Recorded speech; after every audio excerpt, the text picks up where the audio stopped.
राधे राधे, जय माता दी। हम लोग पढ़ रहे थे श्री दुर्गा सप्तशती पाठ, जिसमें हम लोगों ने 4 अध्याय तक पढ़ लिया था। आज हम लोग 5वां अध्याय पढ़ेंगे।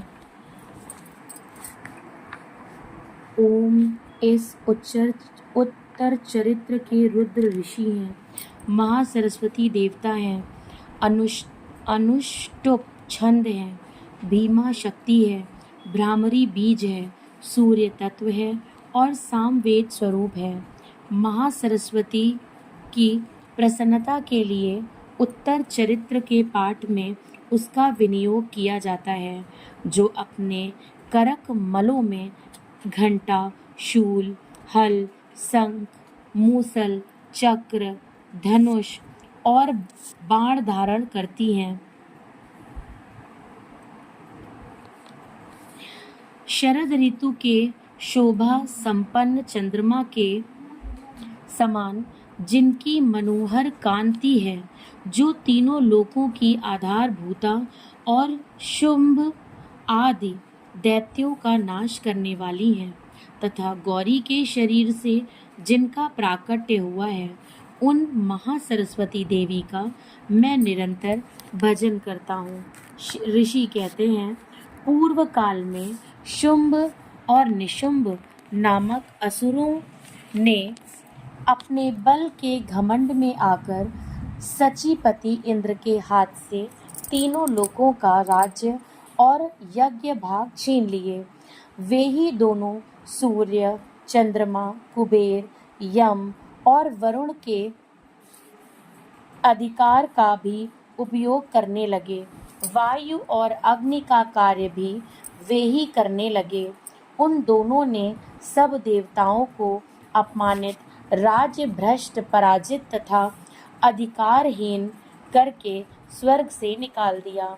उन दोनों महान असुरों से तिरस्कृत देवताओं ने अपराजिता देवी का स्मरण किया और सोचा, जगदम्बा ने हम लोगों को वर दिया था कि आपत्ति काल में स्मरण करने पर मैं तुम्हारी सब आपत्तियों का तत्काल नाश कर दूंगी। यह विचार कर देवता गिरिराज हिमालय पर गए और वहां भगवती विष्णु माया की स्तुति करने लगे। देवता बोले, देवी को नमस्कार है, महादेवी शिवा को सर्वदा नमस्कार है, प्रकृति एवं भद्रा को प्रणाम है। हम लोग नियम पूर्वक जगदम्बा को नमस्कार करते हैं, रौद्रा को नमस्कार है, नित्या, गौरी एवं धात्री को बारंबार नमस्कार है, ज्योत स्नामयी, चंद्र रूपिणी एवं सुख स्वरूपणा देवी को सतत प्रणाम है। शरणागतों का कल्याण करने वाली वृद्धि एवं सिद्धि रूपा देवी को हम बारंबार नमस्कार करते हैं। नृत्यति राजाओं की लक्ष्मी तथा शर्वाणी स्वरूपा आप जगदम्बा को बार बार नमस्कार है। दुर्गा, दुर्गपारा, सारा, सर्वकारिणी, ख्याति, कृष्णा और धूम्रा देवी को सर्वदा नमस्कार है। अत्यंत सौम्य तथा अत्यंत रौद्र रूपा देवी को हम नमस्कार करते हैं, उन्हें हमारा बारंबार प्रणाम है। जगत की आधारभूता कृति देवी को बारंबार नमस्कार है। जो देवी सब प्राणियों में विष्णु माया के नाम से कही जाती हैं, उनको नमस्कार है, उनको नमस्कार है, उनको बारंबार नमस्कार है। ये जो देवी सब प्राणियों में चेतना कहलाती हैं, उनको नमस्कार है, उनको नमस्कार, उनको बारंबार नमस्कार है।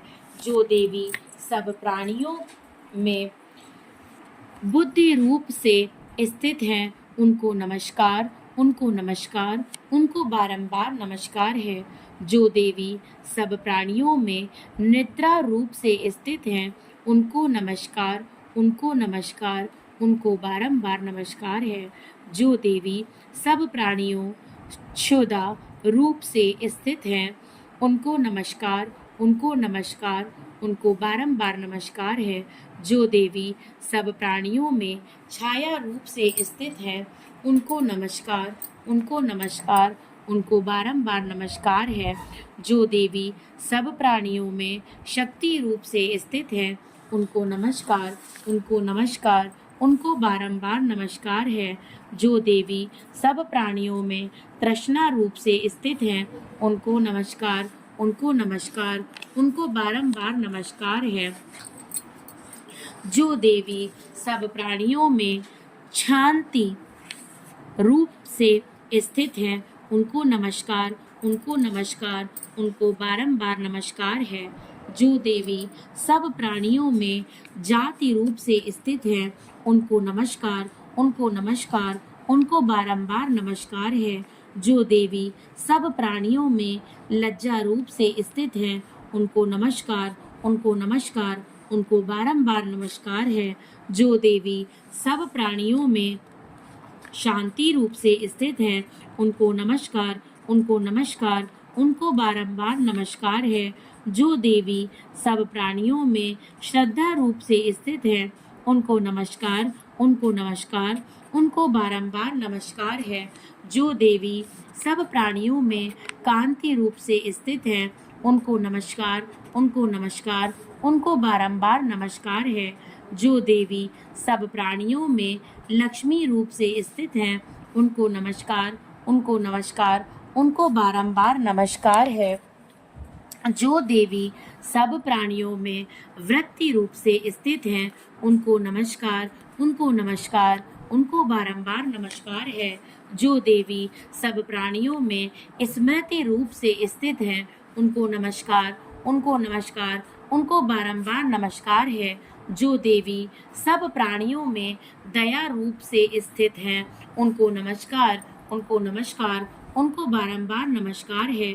जो देवी सब प्राणियों में तुष्टि रूप से स्थित हैं, उनको नमस्कार, उनको नमस्कार, उनको बारंबार नमस्कार है।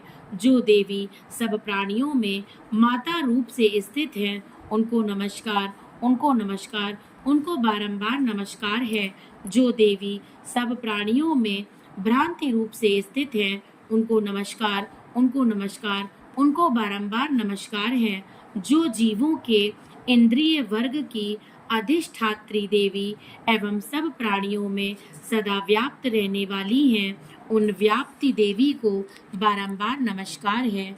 जो देवी चैतन्य रूप से इस संपूर्ण जगत को व्याप्त करके स्थित हैं, उनको नमस्कार, उनको नमस्कार, उनको बारंबार नमस्कार है।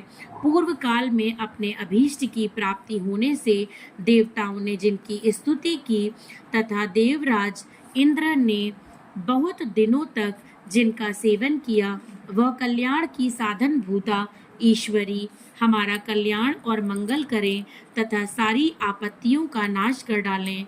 उद्दंड दैत्यों से सताए हुए हम सभी देवता जिन परमेश्वरी को इस समय नमस्कार करते हैं तथा जो भक्ति से विनम्र पुरुषों द्वारा स्मरण की जाने पर तत्काल ही संपूर्ण विपत्तियों का नाश कर देती हैं, वे जगदम्बा हमारा संकट दूर करें। ऋषि कहते हैं, राजन, इस प्रकार जब देवता स्तुति कर रहे थे, उस समय भगवती देवी गंगा जी के जल में स्नान करने के लिए वहां आईं। उन सुंदर भवों वाली भगवती ने देवताओं से पूछा, आप लोग यहाँ किसकी स्तुति करते हैं? तब उन्हीं के शरीर कोश से प्रकट हुई शिवा देवी बोली, शुंभ दैत्यों से तिरस्कृत और युद्ध में निशुंभ से पराजित हो यहाँ एकत्रित हुए ये समस्त देवता ये मेरी ही स्तुति कर रहे हैं। पार्वती जी के शरीर कोश से अंबिका का प्रादुर्भाव हुआ था, इसलिए वे समस्त लोकों में कौशिकी कही जाती हैं। कौशिकी के प्रकट होने के बाद पार्वती देवी का शरीर काले रंग का हो गया, अतः वे हिमालय पर रहने वाली कालिका देवी के नाम से विख्यात हुई। तदंतर शुंभ निशुंभ के भृत्य चंड मुंड वहां आए और उन्होंने परम मनोहर रूप धारण करने वाली अंबिका देवी को देखा। फिर वे शुंभ के पास जाकर बोले, महाराज, एक अत्यंत मनोहर स्त्री है जो अपनी दिव्य कांति हिमालय को प्रकाशित कर रही है। वैसा उत्तम रूप कहीं किसी ने भी नहीं देखा होगा। असुरेश्वर, पता लगाइए वह देवी कौन है और उसे ले लीजिए। स्त्रियों में तो वह रत्न है। उसका प्रत्येक अंग बहुत ही सुंदर है तथा वह अपने श्री अंगों की प्रभा से संपूर्ण दिशाओं में प्रकाश फैला रही है। दैत्यराज, अभी वह हिमालय पर ही मौजूद है। आप उसे देख सकते हैं। प्रभु, तीनों लोकों में मणि, हाथी और घोड़ों आदि जितने भी रत्न हैं, वे सब इस समय आपके घर में शोभा पाते हैं। हाथियों में रत्नभूत ऐरावत, यह पारिजात का वृक्ष और यह उच्चेश्वरा घोड़ा, ये सब आपने इंद्र से ले लिया।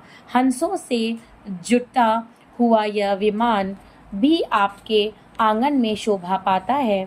यह रत्नभूत अद्भुत विमान जो पहले ब्रह्मा जी के पास था, अब आपके यहाँ लाया गया है। यह महापद्य नामक निधि आप कुबेर से छीन लाए हैं। समुद्र ने भी आपको किंचलिकिनी नाम की माला भेंट की है, जो केसरों से सुशोभित है और जिसके कमल कभी कुमलाते नहीं हैं। सुवर्ण की वर्षा करने वाला वरुण का छत्र भी आपके घर में शोभा पाता है। यह श्रेष्ठ रथ जो पहले प्रजापति के अधिकार में था, अब आपके पास मौजूद है। दैतेश्वर, मृत्यु की क्रांतिदा नाम वाली शक्ति भी आपने छीन ली है तथा वरुण का पाश और समुद्र में होने वाले सब प्रकार के रत्न आपके भाई निशुंभ के अधिकार में है। अग्नि ने भी स्वतः शुद्ध किए हुए 2 वस्त्र आपकी सेवा में अर्पित किए हैं। दैत्यराज, इस प्रकार सभी रत्न आपने एकत्र कर लिए हैं। फिर जो यह स्त्रियों में रत्न रूप कल्याणमयी देवी है, इसे आप क्यों नहीं अपने अधिकारों में कर लेते हैं? ऋषि कहते हैं, चंडमुंड का यह वचन सुनकर शुंभ ने महादैत्य सुग्रीव को दूत बनाकर देवी के पास भेजा और कहा, तुम मेरी आज्ञा से उसके सामने ये बातें कहना और ऐसा उपाय करना जिससे प्रसन्न होकर वह शीघ्र यहाँ आ जाए। वह दूत पर्वत के अत्यंत रमणीय प्रदेश में जहाँ देवी मौजूद थी गया और मधुर वाणी में कोमल वचन बोला। दूत बोला, देवी, दैत्य राज्य शुंभ इस समय तीनों लोकों के परमेश्वर हैं। मैं उन्हीं का भेजा हुआ दूत हूँ और यहाँ तुम्हारे ही पास आया हूँ। उनकी आज्ञा सदा सब देवता एक स्वर में मानते हैं, कोई उनका उल्लंघन नहीं कर सकता। वे संपूर्ण देवताओं को परास्त कर चुके हैं।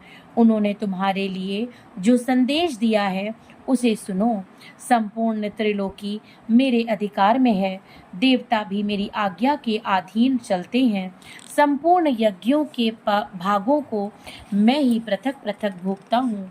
तीनों लोकों में जितने श्रेष्ठ रत्न हैं, वे सब मेरे अधिकार में हैं। देवराज इंद्र का वाहन ऐरावत, जो हाथियों में रत्न के समान है, मैंने छीन लिया है। क्षीर सागर का मंथन करने से जो अश्व रत्न उच्चेश्वरा प्रकट हुआ था, उस देवताओं ने मेरे पैरों पर पड़कर समर्पित किया है। सुंदरी, उनके सिवा और भी जितने रत्नभूत पदार्थ देवताओं, गंधर्वों और नागों के पास थे, वे सब मेरे ही पास आ गए हैं। देवी, हम लोग तुम्हें संसार की स्त्रियों में रत्न मानते हैं, अतः तुम हमारे पास आ जाओ, क्योंकि रत्नों का उपभोग करने वाले हम ही हैं। चंचल कटाक्षों वाली सुंदरी, तुम मेरी या मेरे भाई महापराक्रमी निशुंभ की सेवा में आ जाओ, क्योंकि तुम रत्न स्वरूपा हो।